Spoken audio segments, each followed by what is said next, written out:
என் பெலனாய கர்த்தாவை உம்மில் அன்பு கூறுவேன். கர்த்தர் என் கன்மலையும் என் கோட்டையும் என் இரட்சகரும் என் தேவனும் நான் நம்பியிருக்கிற என் துருகமும் என் கேடகமும் என் இரட்சணிய கொம்பும் என் உயர்ந்த அடைக்கலமாக இருக்கிறார். பர்சனலைஸ் பண்ணுறார். தேவனை தன் வாழ்க்கையில் தனிப்பட்ட ரீதியில் அனுபவிக்கிறார். அதான் கர்த்தரை நம்பி இருக்கிறது.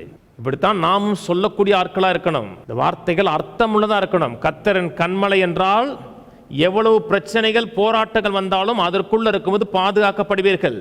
கோட்டை என்றால் எதிரி உள்ளே நுழைய முடியாத அளவுக்கு பாதுகாக்கப்படுவீர்கள். இரட்சகர் என்றால் எல்லா இக்கட்டிலிருந்து விடுவிக்கப்படுவீர்கள். கேடகம் என்றால் எந்த தீமை வராத பாதுகாக்கப்படுவீர்கள். இதுதான் கவிதை கிடையாதுங்க. அந்த மனிதன் தேவனை குறித்து வைத்திருந்த அறிவு.